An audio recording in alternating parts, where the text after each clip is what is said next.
Bonjour à toutes et à tous et bienvenue pour cette nouvelle vidéo sur Blood is the New Black. Aujourd'hui nous nous retrouvons pour une vidéo un petit peu particulière puisqu'il s'agit de la suite de mon haul japonais. Et ce coup-ci nous n'allons pas parler make-up, nous n'allons pas parler coiffure, nous allons parler goodies. Car si vous me connaissez en tant que blogueuse beauté ou blogueuse mode, je suis avant tout une grosse otaku absolument passionnée par la pop culture japonaise, qui a lu énormément de mangas et qui suis donc une grosse fan du Japon et pas seulement pour ses liners. Donc dans cette vidéo nous allons nous extasier sur des peluches, sur des goodies, sur des mangas, des artbooks, ce genre de choses.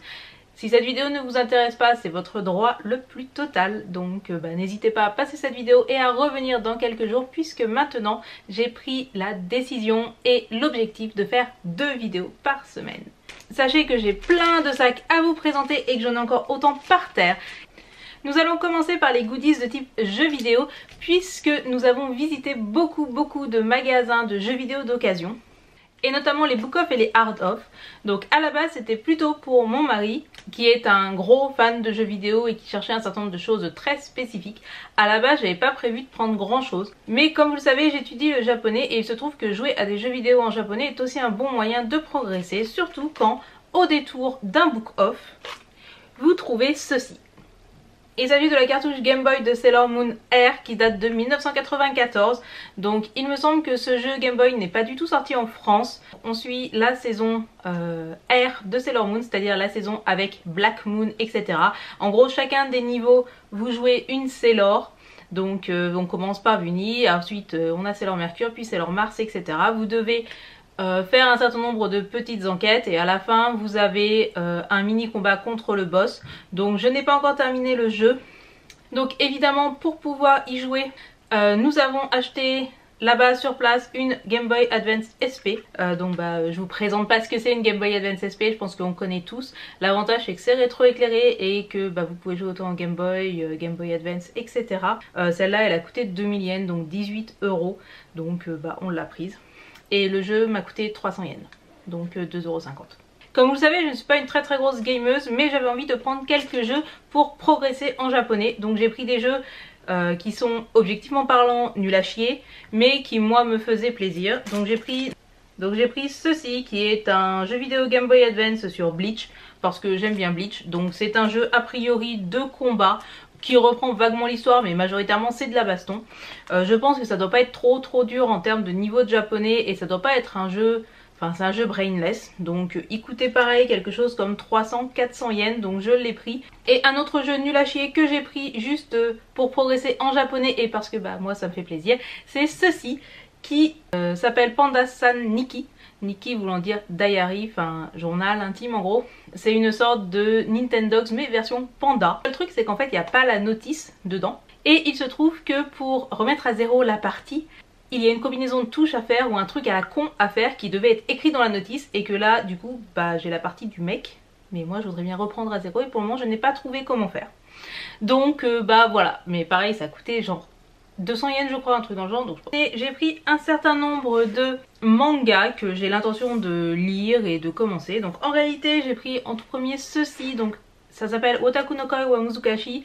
En gros l'amour entre les otaku c'est difficile. C'est un ami qui a regardé je crois la saison en anime ou quelque chose comme ça et qui m'avait dit que c'était plutôt cool et que ça devrait me plaire. Donc j'ai acheté cela pendant que j'étais au Japon et j'ai commencé à lire le tome 1. Donc là c'est le tome 2, c'est juste que le tome 1 je sais plus où je l'ai foutu, il doit être quelque part. Et en le lisant je me suis rendu compte que ça y est j'avais le niveau suffisant en japonais pour commencer à lire des mangas. Donc je vais super lentement et je suis obligée des fois d'essayer d'interpréter etc. Mais en tout cas j'ai le niveau pour commencer à lire des mangas en japonais. Donc j'ai pris les 2 Otaku no Koi wa Muzukashi parce que ça avait l'air drôle. Donc c'est l'histoire de 2 personnes qui travaillent toutes les 2 en entreprise, donc en office lady, en salaryman, voilà, et qui sont 2 gros otaku et qui sont genre un peu des cassos. Et c'est très drôle parce que je me reconnais évidemment totalement dans ce genre de personnage et que leur couple est plutôt mignon comme tout. Donc voilà. J'ai aussi pris un certain nombre de premiers tomes. Donc celui-là Orange dont j'avais regardé l'anime et que j'adore. C'est une très belle histoire que j'aime beaucoup. C'est vraiment un de mes coups de cœur en anime de l'année. Donc j'avais envie de lire le manga. Pareil je vous en parlerai dans une autre vidéo sur mes animes ou mes mangas du moment.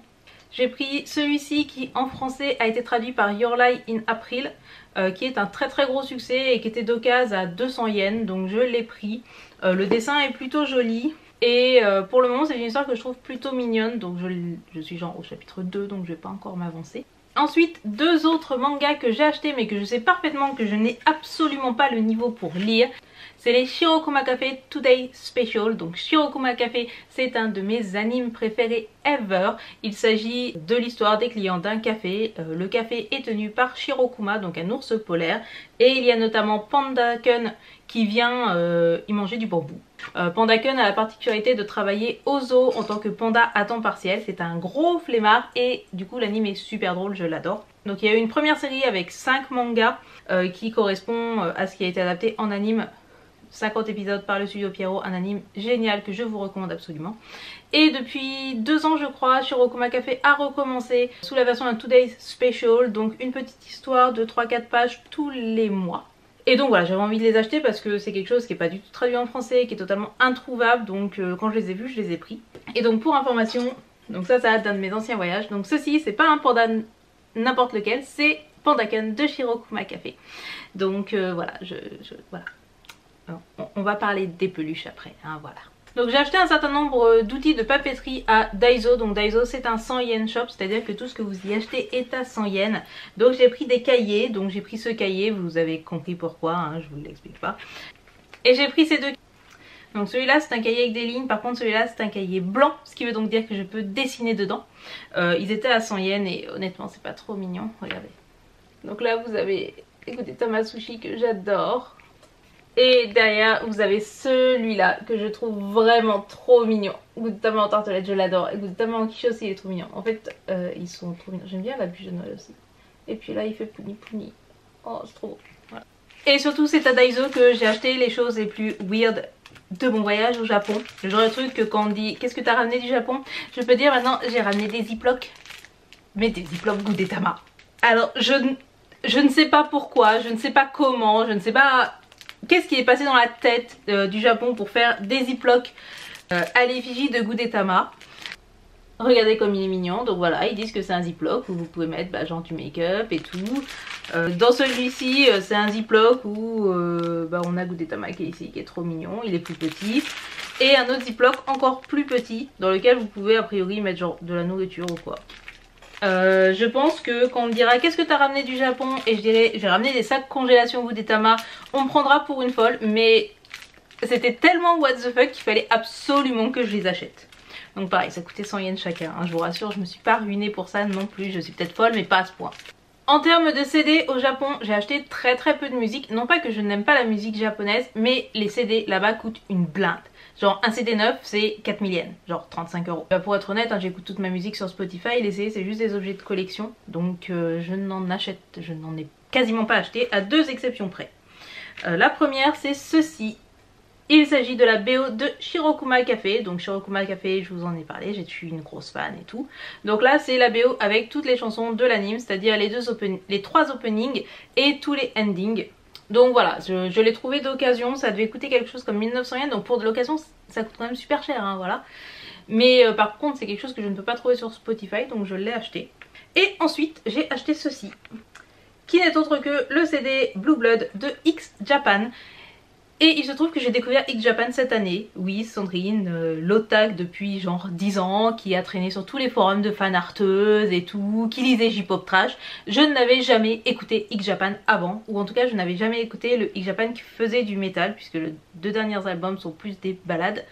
J'ai découvert Blue Blood cette année et je suis devenue absolument totalement fan. J'adore ce groupe et je l'ai écouté en boucle pendant le voyage au Japon. Donc quand je l'ai trouvé d'occasion, il coûtait quand même pareil, genre 1500 yens, quelque chose comme ça, je l'ai acheté. Donc si vous n'avez jamais écouté X Japan, je vais vous mettre en barre d'infos 2 liens. Le lien vers ma chanson préférée qui est Endless Rain en version The Last Live, qui est juste absolument magnifique. C'est une power ballade au piano qui est trop bien. Et je vous mettrai aussi la favorite de monsieur qui s'appelle Korenai et qui est quand même plus énervé que Endless Rain. Donc voilà, si vous connaissez pas X Japan ou si vous avez des mauvais a priori sur X Japan mais que vous aimez le métal, que vous aimez le métal des années 80, jetez un oeil à ce que je vous mettrai en barre de commentaires parce que je pense que peut-être vous êtes aussi passé à côté de X Japan et ça serait dommage.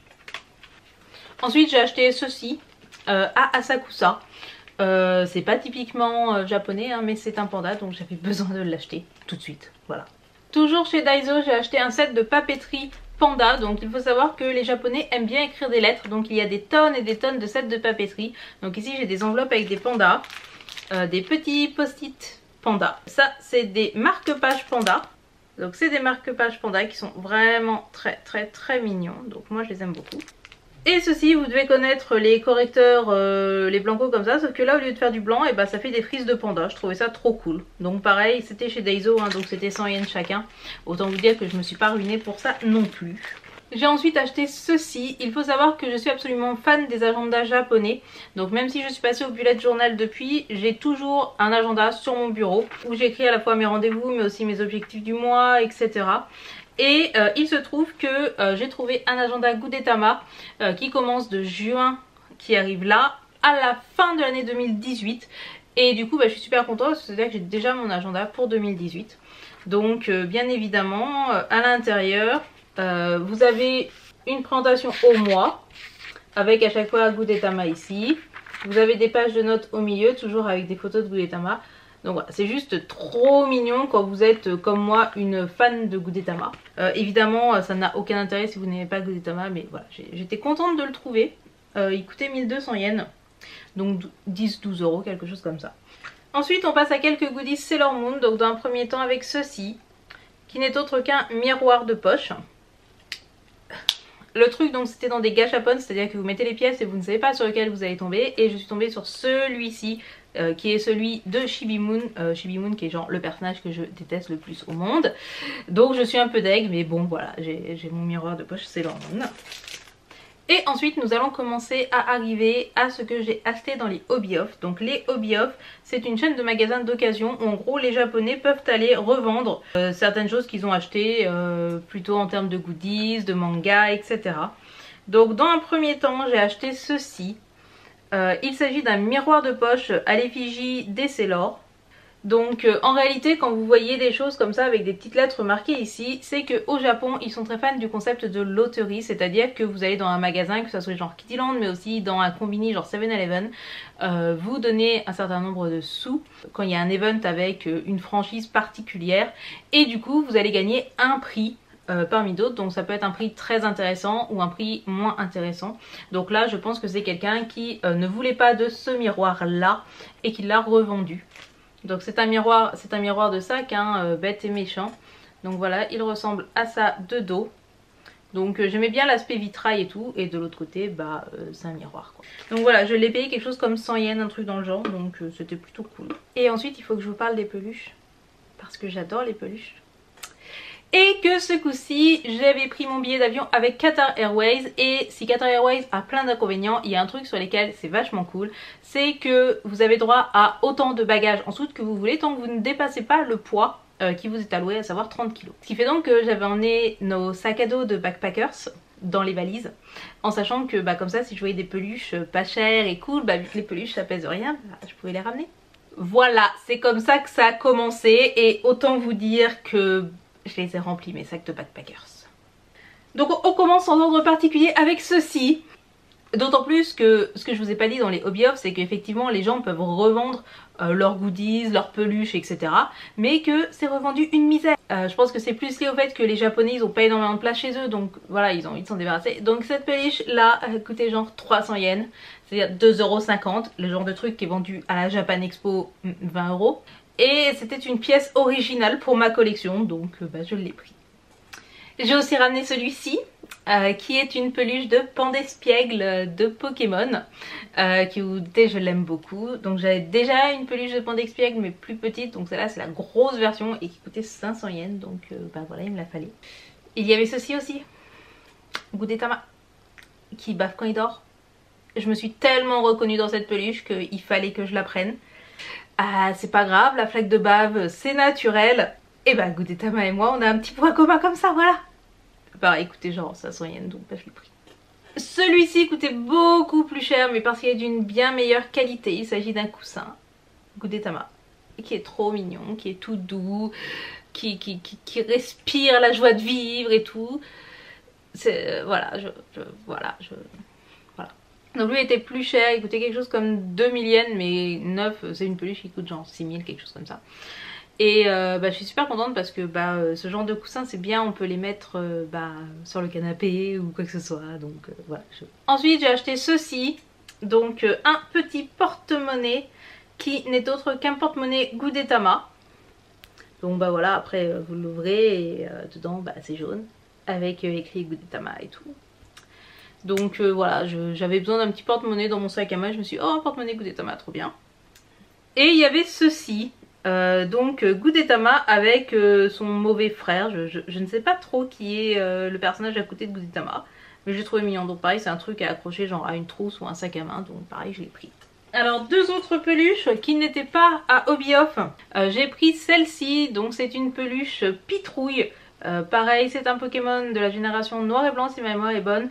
C'est un des Pokémon avec lesquels je jouais, qui était dans mon équipe pour aller à la ligue. C'est très rare, je crois que je n'avais jamais vu de peluche Pitrouille auparavant, donc je l'ai prise. Donc ça je l'ai prise dans un centre Pokémon, je sais plus, ça devait être celui d'Osaka. Donc c'est une peluche officielle et tout, voilà.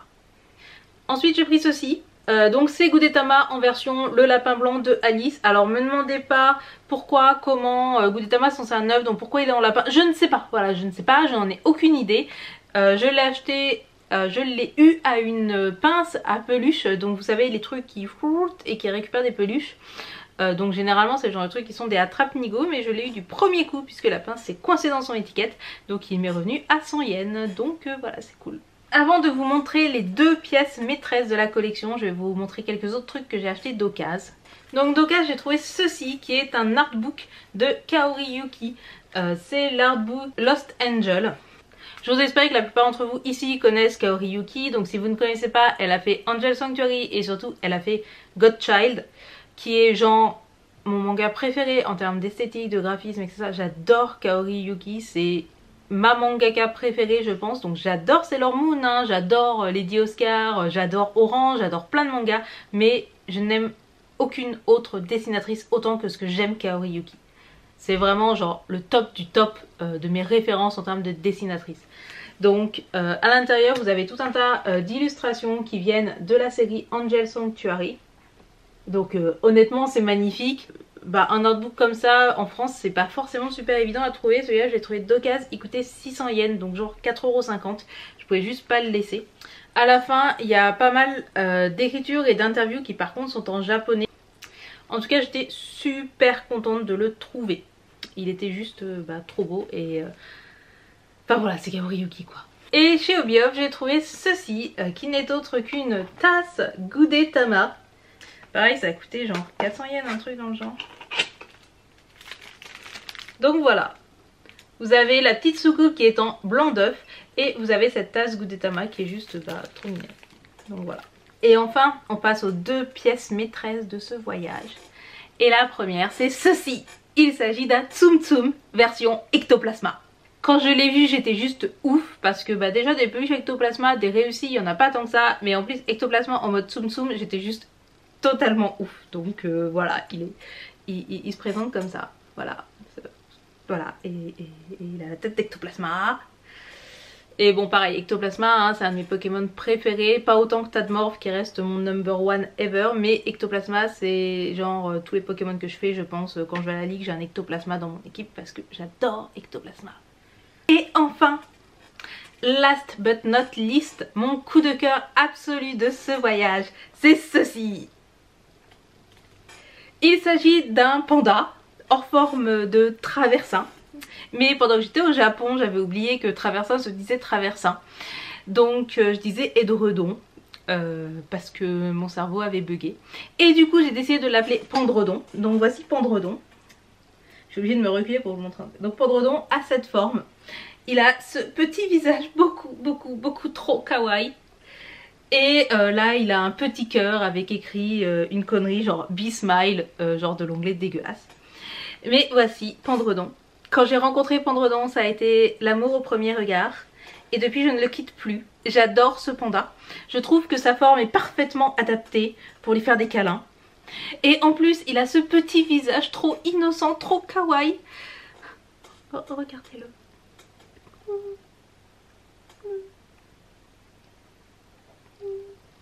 Regardez-le. Voilà. Et pareil, il était dans un hobby off.